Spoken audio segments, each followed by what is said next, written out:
नमस्कार दोस्तों, मैं Ramesh Haryana Indian news channel में आप सभी का स्वागत करता हूँ। अभी हम आए हुए हैं करनाल के मॉडल टाउन इजी डे, जो इजी डे के ऊपर एक होटल है। वहाँ पर एक ऐसा मामला सामने आ रहा है हमारे कि जिसमें पुलिसकर्मी जो है कुछ समय पहले विजिलेंस के हाथों गिरफ्तार कर दिया जाता है और अभी वह पुलिसकर्मी जेल में है। लेकिन जिसने गिरफ्तार करवाया था विजिलेंस टीम ने, जैसा कि मैं बताया था, क्योंकि ये मामला जो है वो विजिलेंस टीम ने वह पुलिसकर्मी के खिलाफ जो है ये मामला दर्ज किया गया था, वो अभी जेल में है। जो दूसरा पक्ष है वो ये कह रहा है आवाज नहीं आ कि रही। जो दूसरा पक्ष है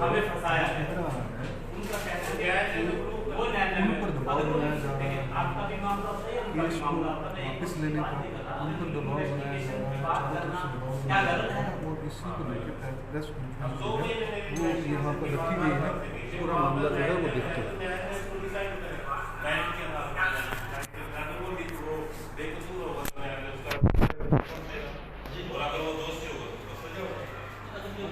इन्वेस्टिगेशन की अगर मांग वो कर सकता है, मतलब वकीलों के मुताबिक, क्या वो अपने पक्ष के मुताबिक क्या वो वो कर मांग सकता है, लेकिन जैसे आपने कहा कि पुलिस को बचाती है। पहले जो थे उन्होंने फेयर कार्रवाई कर दी, जो बिल्कुल फेयर की थी। हो सकता है वो इसको दूसरे में बाइस्ट के आधार पे ले जाए, कहीं ऐसी टीम गठित करवा ले जो उसको कैंसिल कर देगी। तो आपके पास विजिलेंस की भी रिपोर्ट होगी, क्योंकि उनके नोट्स आपने दिए थे। रिपोर्ट तो उन्होंने उसको कोर्ट में वो लेके इसीलिए आए थे, FIR लॉन्च कर दी उन्होंने। जैसे सब कुछ ठीक ठाक था, सब कुछ जो प्रॉपर वे में किया गया था, उसी आधार पर उन्होंने FIR लॉन्च की थी। आप क्या चाहते हैं? हम तो न्यायालय से फैसला चाहते हैं, इसको कैंसिल ना किया जाए, FIR को कैंसिल ना किया जाए। तो कैंसिल तो नहीं की अभी FIR? अभी मैंने कहा कि ये हमारी आशंका है, हो सकता है ये आधारहीन हो, हम वैसे आशंका कर दें, लेकिन री इन्वेस्टिगेशन होना तो उसको जन्म देता है ना आशंका। तो आप लोगों के ऊपर जो दबाव बनाया जा रहा है, क्या आपने करनाल SP के संज्ञान में ये मामला डाला है? अब डालना है कब? कल कल छुट्टी थी शायद। एप्लीकेशन कल मूव की थी, वो सेंटर की छुट्टी नहीं थी, बाई पोस्ट उनको मूव किया एप्लीकेशन पे। हरियाणा की छुट्टी थी तो बाई पोस्ट हमने एप्लीकेशन उन्होंने अपने उपायुक्त को, चीफ सेक्रेटरी को, जहाँ जहाँ वो मूव कर सकते थे वहाँ मूव किया। ये पूरा मामला एक बार फिर से बताएंगे आपके कौन कौन थे, ये कहाँ पे पोस्टेड थे? रामनिवास जी, इनका बेटा परिवार से सेक्टर 4 में रहते हैं। वहाँ पे कोई राकेश नाम के व्यक्ति कमेटी ऑर्गेनाइज करते हैं, और आमतौर पे कमेटी जो होती है इलीगल होती है। इनका सेक्टर 6 सेक्टर 4 में उन्होंने एक कमेटी डाली हुई थी। इनका बेटा भी विक्रम जी उसका एक मेंबर। उन्होंने वो कमेटी छुड़वा ली, पैसे लिए ना लिए, क्या दिया क्या दिया। कहने का अभिप्राय ये है कि राकेश ने कहा कि अभी आपने मेरे 70,000 रुपये थे। इस वाद विवाद को लेकर राकेश ने एक एप्लीकेशन मूव कर दिया SP साहब को, और सेक्टर 4 की चल दी। तो मनोज जो इसके IO थे, उनका फोन आया इनके बेटे के पास कि तुम्हारी 2 एप्लीकेशन आई हुई है SP साहब के यहाँ की, वो भी हमारे पास आ गई है और मेरे पास आ। 2-3 दिन दबाव बनाया, फिर इनके फादर को भी बुलाने लगे, रामनिवास जी को, और 8 तारीख को उन्होंने कहा कि 20,000 रुपये तो मुझे दो, 50,000 रुपये राकेश को दो, जो ऑर्गेनाइजर। उन्होंने कहा कि सर नहीं, ऐसे नहीं, जो ऑर्गेनाइजर को देने हैं उसकी किस्तें, आप वो कहा था कि मैं किस्तें बनवा दूँ, या आप उनकी किस्तें बनवाइए, हम उनके पैसे दे देंगे। उन्होंने कहा कि नहीं, मुझे पैसे दिए बगैर तो ऐसे हो ही नहीं सकता, और मैं उधर से कम करवा रहा हूँ, तो आप मेरे को दे। जब ये ज़्यादा परेशान हुए, इनके पास फोन पर फोन आते गए, तो उन्होंने विजिलेंस टीम से कॉन्टैक्ट किया। विजिलेंस टीम ने उनकी बात का संज्ञान लेते हुए उनकी जो अपनी कार्रवाई होती है, जिस तरह से वो टीम गठित करते हैं, जो अपने हायर अथॉरिटीज को जैसे वो इन्फॉर्म करते हैं, सारा कुछ कंप्लीट करने के बाद वो आगे वहाँ पे उन्होंने रेड किया।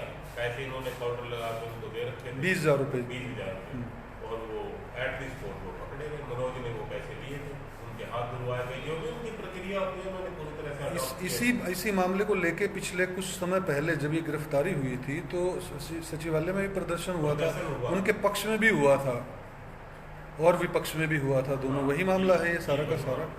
तो अब आप पर किस तरह का दबाव डाला जा रहा है? दोबारा दबाव ये डाला जा रहा है, इनके पास विजिलेंस से फोन आया कि आप दोबारा से अपने जान दर्ज करवाइए, यहाँ पर इसकी री इन्वेस्टिगेशन होगी मामले की री इन्वेस्टिगेशन। ओके, जबकि मामला सब जुडिस है, कोर्ट में पेंडिंग पड़ा है, तो कोर्ट में फैसला करना है।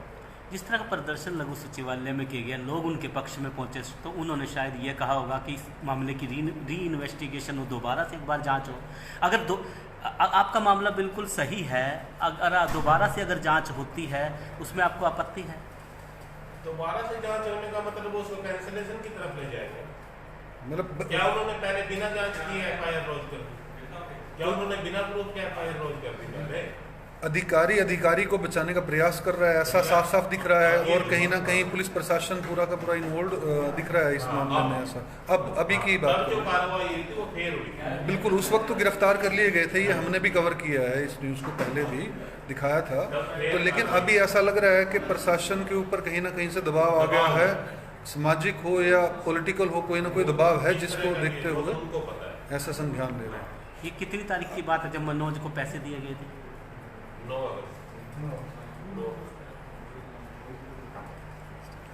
अगस्त को जी।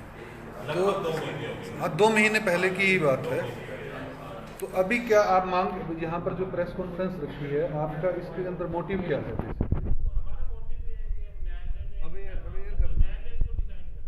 न्यायालय तो वैसे भी डिसाइड करेगा, अगर न्यायालय में जो भी न्यायालय के अंदर अगर केस है तो डिसाइड तो न्यायालय में तरह की वो कैंसिलेशन रिपोर्ट या इस तरह की वो अलग से वहाँ सबमिट करना चाहते हैं, केस को कमजोर करना चाहते हैं। ठीक है, तो अभी आप क्या मांग करना चाह रहे हैं? हम मांग ये करना चाहते हैं कि अब इसमें इन्वेस्टिगेशन की कहीं कोई गुंजाइश नहीं है। तथ्यों के आधार पर उन्होंने एफआईआर लॉन्च की और उसी एफआईआर के आधार पर कोर्ट इसका फैसला किया। जी, धन्यवाद। वकील साहब, आप भी साथ में कुछ बोलना चाहेंगे ये पूरा का पूरा मामले में? जी, क्वेश्चन क्या आपका? मैं ये कह रहा हूँ, आप इस पूरे मामले में कुछ कहना चाहेंगे, क्योंकि आप भी पेशे से एडवोकेट हैं, तो आपको कैसा नज़र आ रहा है ये पूरा मामला? देखिए, नज़र तो क्लियर आ रहा है कि केस को कमज़ोर करने की पूरी कोशिश की जा रही है, और ये कोशिश की जा रही है कि उस भ्रष्ट और घूसखोर हवलदार को बचाया जाए, और हमारी ये मंशा है कि उसने रिश्वत ली है तो उसकी सजा उसे मिलनी चाहिए। जबकि ये साफ तौर पर उन्होंने कहा था, जो उनके पक्ष में भी इकट्ठा हुए थे, कि ये सेटलमेंट के थ्रू इंस्टॉलमेंट जानी थी 20,000 रुपये, ये रिश्वत नहीं थी, ये इंस्टॉलमेंट के लिए प्रॉपर एग्री हुआ था। और उसके अंदर ऑडियो कॉल्स भी प्रोड्यूस की गई थी, ऑडियो कॉल्स अवेलेबल।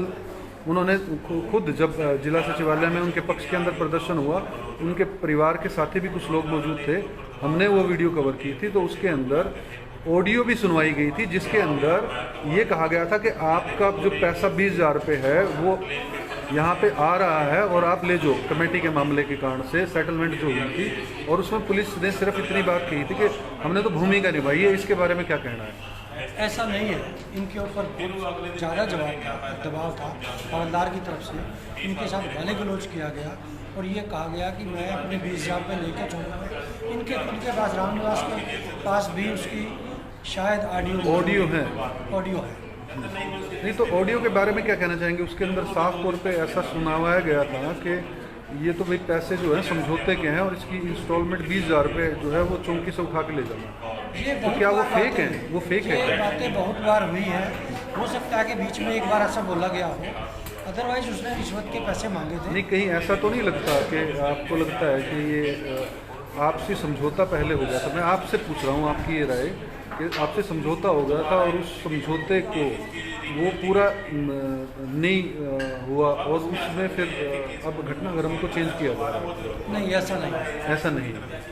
हवलदार ने बहुत इनके साथ अभद्र व्यवहार किया, गाली गलौज की और ये कहा कि मैं तो पैसे लेके छोड़ूंगा। तब इन्होंने पंचकुला विजिलेंस में जाकर के एप्लीकेशन की। इतनी बेखौफ हमारी, जहाँ पर मुख्यमंत्री इतनी बड़ी बड़ी बातें कर रहे हैं, पर्ची खर्ची और ये और वो, वहीं पुलिस इतनी बेखौफ है कि वो सरेआम जो है गाली गलौज करती है, सरेआम अपनी गुंडागर्दी दिखाती है और इस तरह से पैसा मांगती है। आप मुख्यमंत्री की बात कर रहे हो, मुख्यमंत्री जी तो अपने गृह जिला के अंदर तहसीलदार के खिलाफ एक्शन नहीं ले सके, जिसके ऊपर इतने बड़े बड़े आरोप लगे। वो क्या करेंगे? उनके बयान आप देख रहे हैं, किस तरह का वो बयान दे रहे हैं, जो कि जनता के फेवर में बिल्कुल नहीं है। करनाल की जनता बेहाल है, परेशान है, कहीं उनकी सुनवाई नहीं हो रही और मुख्यमंत्री जी ठाट ले रहे हैं। तो अभी आप क्या चाहते हैं कार्रवाई? हम ये चाहते हैं कि उस हवलदार के खिलाफ पूरी कानूनी कार्रवाई हो और उसे सज़ा हो, क्योंकि उसने रिश्वत की मांग की और इनको बुरी तरह परेशान किया। जो पहले मुकदमा दर्ज हुआ है वो बिल्कुल सही दर्ज हुआ है। अब उसको दोबारा इन्वेस्टिगेशन का नाम लेकर के तोड़ने मोड़ने का काम किया जा रहा है। यहाँ तक कि करनाल से मुकदमे को पानीपत ट्रांसफ़र कर दिया गया। क्या करनाल की पुलिस इतनी सक्षम नहीं है जो उस केस को हैंडल कर सके, और पानीपत की पुलिस ज़्यादा सक्षम है? इसके पीछे कुछ ना कुछ दाल में काला है। दाल में काला है। तो आप एसपी साहब से भी गुहार लगाई है आप लोगों ने? ये रामनिवास जी ने डीसी साहब को और आईजी साहब को एप्लीकेशन दे दी है इस बाबत कि मुकदमा ट्रांसफ़र ना किया जाए और इसकी री इन्वेस्टिगेशन ना हो। ठीक है, धन्यवाद।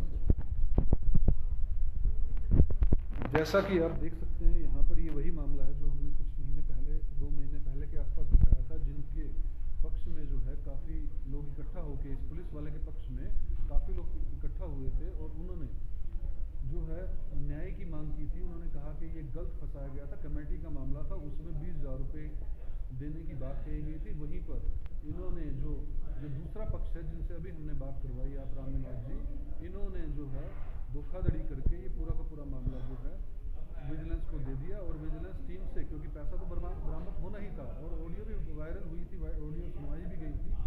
दोस्तों, आपकी क्या राय है? इस वीडियो को जरूर शेयर कीजिए। आप इस केस के बारे में क्या सोचते हैं? ये केस सीधा करप्शन से जुड़ा हुआ है या फिर उस पुलिस वाले को फंसाने की कहीं ना कहीं साजिश उसको हुई थी, या फिर ये पीड़ित पक्ष बिल्कुल सच बोल रहा है और ये अपनी बात जो है बिल्कुल सही से रख रहे हैं? हम भी प्रशासन से अपील करेंगे कि वो अधिक से अधिक जो है इसमें निष्पक्षता से जांच हो और अगर ये पीड़ित है तो इनको न्याय मिले और री इन्वेस्टिगेशन के नाम पर अगर धांधली करने की कोशिश की जा रही है तो इसको रोका जाए। दोस्तों, इस वीडियो को अधिक से अधिक शेयर कीजिए, अधिक से अधिक लोगों तक पहुंचाइए। इस वीडियो को देखने के लिए आपका धन्यवाद। इस वीडियो में इतना ही। मैं राजेश भाट, हरियाणा टुडे करनाल।